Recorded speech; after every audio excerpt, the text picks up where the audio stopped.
Мен бул жолго кантип келип калдым? Бул жолго баардыгыбыз тең эле кичинекей чагыбызда кыялданат эмеспизби? Мындай болом. Биздин убакта эмнегедир кичинекей балдар, жаш балдардын көбүнчөсү мугалим, космонавт, анан милиция болчу да. Артист көрүшө. Артист болом дегендер аз болчу да. Анан мен болсо мугалим да болом дечимин, милиция болом дечимин, врач да болом дечимин, бүт болом дей берчимин. Бир күнү мен бул жолго өзүм ушул кандай болуп келип калдым, мен өзүм ушул 6-7 класстарымда чечим чыгардым. Мен актер болушум керек экен, мен артист болушум керек экен деп чечим чыгардым. Анткени ушул кинолордон көп көрдүм, кыргыз актерлорун көп көрүп калдым. Ошол маалда Марат Козыкеевди көп көрүп калдык кинолордон, Темирлан Смамбековду көп көрүп калдык. Биз бала кезде ошолордун кинолорун көп берип калды. Геннадий Базаровдун кинолорунан көп көрүп калдым. Ошолор түрткү болду.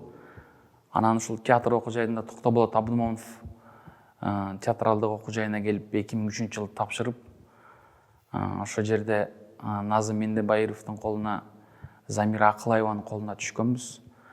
Речтен Гүлшара Дулатова профессор ошол маалда кыйын мугалимдердин колунда окудук. 2006 окууну бүтүп, дароо эле ушул театрда актер болуп калдым да. Бул театралдык окуу жайдын бир өзгөчөлүгү ушул театрдын алдында болгону, ошол артисттер менен аралашып, чогуу иштеп, чогуу жүрүп, айткан сөздөрүн угуп, бул чоң практика болот экен да. Окуу процесси такыр бөлөк, ошол актерлор менен жүрүү такыр бөлөк да. Чөйрө адамды ушунчалык окутат экен да. Кийин мен өзүм жогорку билимди ушул Бешеналиевадан алдым. Бешеналиева жогорку билим 2009-жылы жогорку билимге ээ болдум. 2009-жылы болгондон кийин анан раматылык Марат Козыкеев айтты: "Сен театралдык режиссер болосуң эркин. Режиссурга тапшыр" деди да.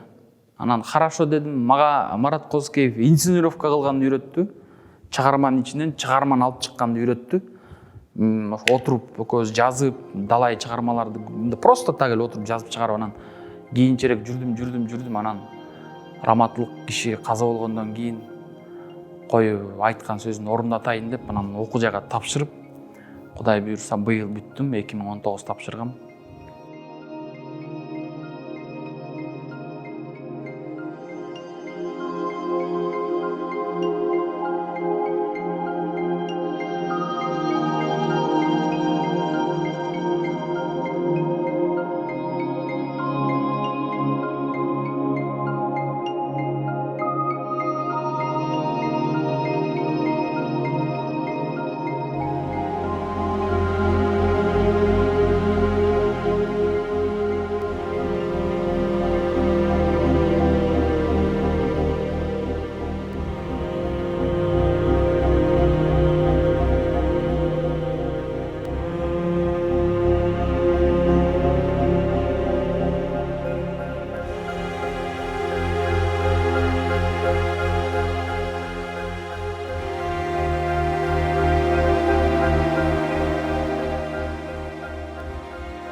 Заман баардыгы тең, башка нерсе. Замандын талабы башка болуп атат да. Замандын талабы бөлөк нерсе болуп атат. Театр ошо замандын талабына акырындан ылайыкташып атабыз. Заман бизди ылайыкташтыртып атат да. Вот с топором деп коет го, мында балта менен башка чаап бизди ылайыкташтырып атат. До сих пор биз ылайыкташкыбыз келбей атат да, театр. Эмне үчүн дегенде, биздин чоң корифейлерди, чоң агаларыбызды, мугалимдерибизди союз окуткан, классикага, жөндөмдүүлүккө окуткан. Ошол убактагы нерсени алар кое бергиси келбейт. Чыгарып жибергиси келбейт. Айдагандары заманбап, кийгендери заманбап, колдонгондору заманбап, бардык нерсе заманбап болуп баштады. Ошол маалдагы нерсенин бардыгы тең жок, заманбап. Бирок акыл эс заманбапты талап, заманбаптык нерсени кабыл албай атат да. Сахнага чыккандан кийин ошол эле нерсени бергиси келип атат. Бирок эл заманбап нерсени талап кылып атат. Дайчы бизге керек, бергиле бизге деп атат. А биз эмнени берип атабыз? Биз немис жазуучуларын, орус жазуучуларын, англис жазуучулардын чыгармаларын алып келип коюп атабыз. Классиктер ошолор момундай, тигиндей, мындай деп аларды алып келип коюп атабыз. Аякта деген проблема эмне? Аякта деген бир аял деген шляпасын токойго жоготуп жиберген проблема. Шляпасын табышыбыз керек. Аякта проблема эмне? Атасы деген баласына акча бербей койгон проблема. А Кыргызстанда проблема азыр кандай? Ал проблемаң чаң пыл эле болуп калат. Көрбөй атпайбы ал проблеманы? Таң калбай атат. Зритель көрбөй атат.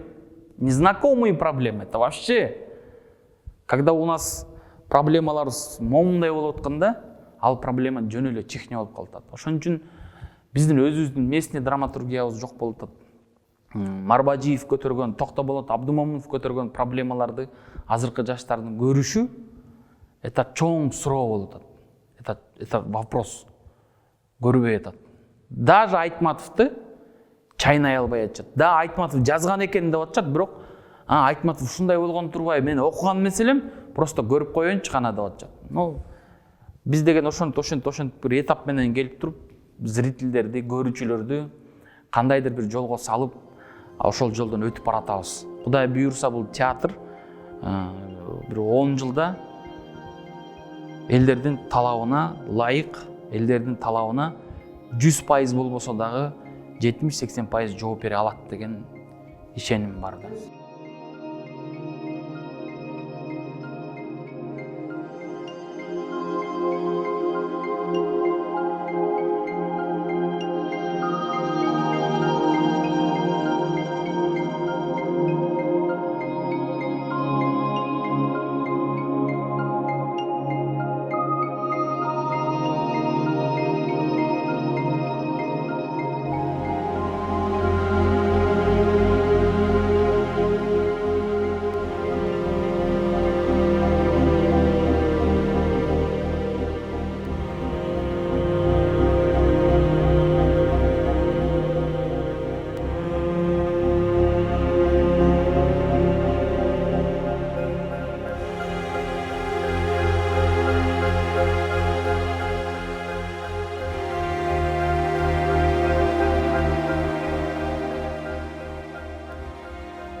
Именно азыр менин түшүнүгүмдө бизде искусствода болотту көп окуткан эмес, болбойту көбүрөөк окуткан. Нельзя так делать депчи. Гиппократ, Ибн Сина мисалы үчүн медицина үчүн бир нерсе жазып берди.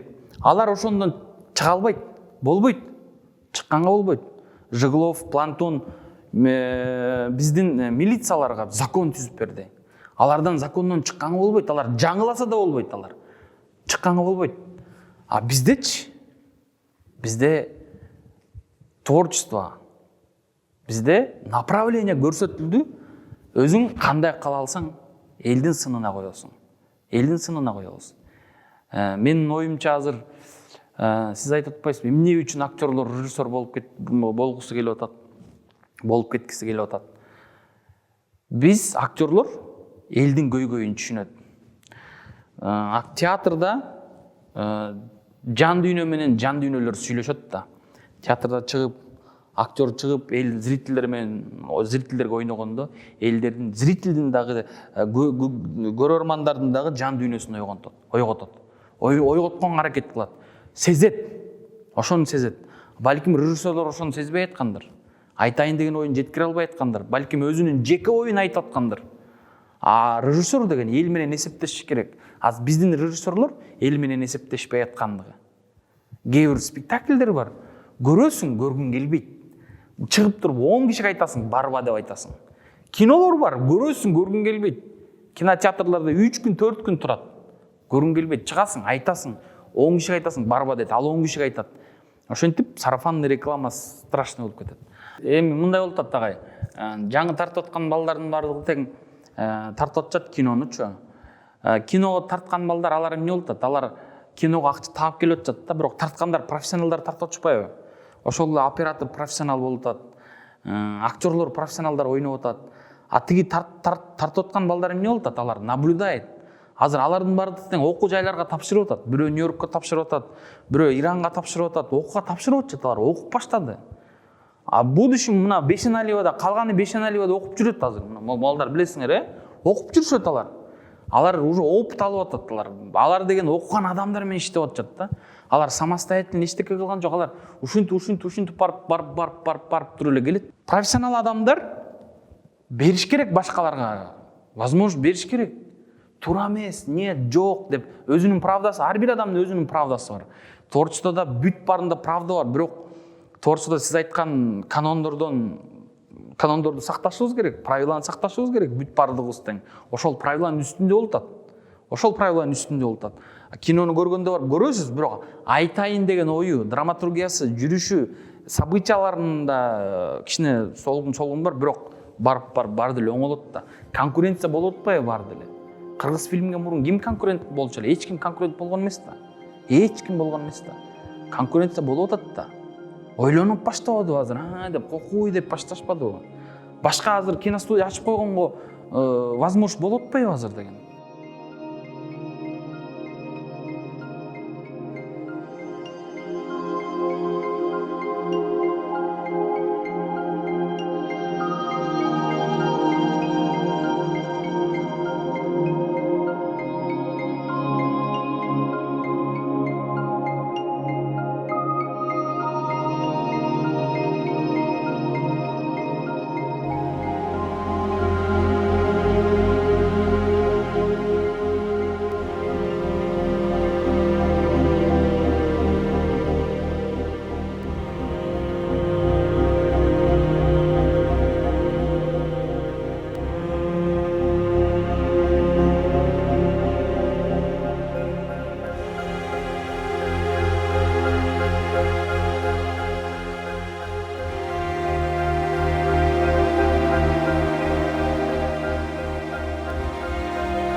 Мурда дегенче, биз деген театрга аркандап алып келчүбүз. Солдаттар отурчу. Баягы күнү офицерлер келип алып, тарынып атат да. Биздин солдаттар спектакль көрө албай калышты. Места жок деп келип, мурда деген көп эле места, азыр ушундай болуп калды азырчы. Элдер деген кассадан билет алып кирип атышат. Кадимкидей. Алдын алды Ticket Cage деген сайт бар, ошактан алдын алды заявка берип атышат. Биз могу спектакльди көрөт элек, могу спектакль качан болот эле деп. Бул деген биздин өсүш, театрда прогресс бар. Театрда жок эмес, театр болуп баратат да. Болбой атат деген адамдарчы театрга өздөрү вообще барбайт. Такыр келбейт. Сонун сөз бар да. Адам театрга келгенде ар бир 4-чү адамга кызыктуу болуш керек депчи. Отурган ар бир 4-чү адамга көрүп аткан театрдагы окуя кызыктуу болуш керек. Эми азыр биздин көрүүчүлөр ошо неге кызыгат, кимдерди көргүсү келет, кандай не болушубуз керек, дагы мындан ары өсүш болуш керек да, дагы. Ан үчүн биздин драматургия аябай аксайт. Аябай аксайт. Айтматовдор кайталанып коюлуп атат. Бизде Айтматов коюлду баягы күнү. Кызыл жол жалжалын. 76-чы жолу коюлду да. Бул эмне деген сөз? Бул деген биздин кыргыз драматургиясы 3-чү каруселде жүрөт, айланып атат уже. 3-чү рет коюлуп баштады чыгармалар. Бизге керек драматургия өсүш керек. Азыркы драматургдар жок болуп атат, жок кесе болуп атат. Эмне себептен жок болуп атат? Себеби театрга көрүүчүлөргө келип көрүүчүлөр менен кошо аң сезим өстүрө албай атышат. Драманы жазса эле кайра эле мурункуну кайталап атышат да. Мен көчөгөн эле пост чыгаргам да, Феллини. Жашоо кинодогудай болбойт, бирок кино жашоодон алынат дейт да. Жашоо кинодогудай болбойт, бирок жашоо кинодон алынат дейт. Анан Флюгердин дагы бир сөзүн экөөнү жаздым да, анап чыгардым да. Аякта мынтет. Кино бул чоң курал дейт да. Кино чоң курал дейт. Адамдардын аң сезимин өзгөртүп жиберет дейт. Сен ошол өлкөдөн болсоң дейт. Сен ошол өлкөнүн жараны болсоң дейт, сен аң сезимиңди өзгөртөт дейт. Туура багытка дейт. Сен эгерде ал өлкөнүн жараны эмес болсоң дейт, сени дейт туура эмес багытка өзгөртөт. Руханий азыктандуу, рухтун бомбасы бул кино да. Кинода менин мечтам чагай мындай да. Мен мечтам кино ойноп, ошол кинодогу каарман бир поколенияны өстүрсө дейм да. Жакшы жакка өстүрсө дейм да.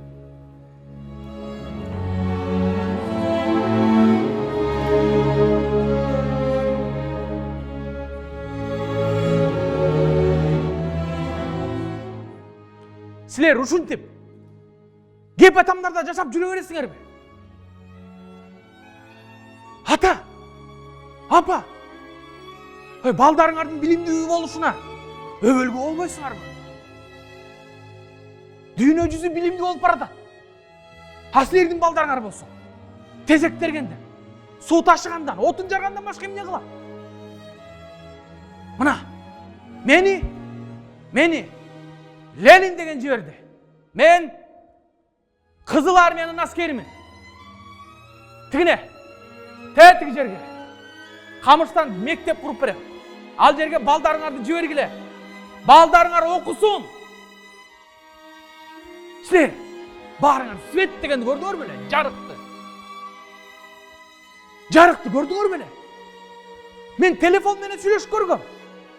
Телефон дегенди билесиңерби? Канча бир алыстыкта адам менен сүйлөшкөнгө болот. Балдарыңарды окуткула, айланайындар. Балдарыңар окусун, билимдүү болсун. Мен атайын келип турам.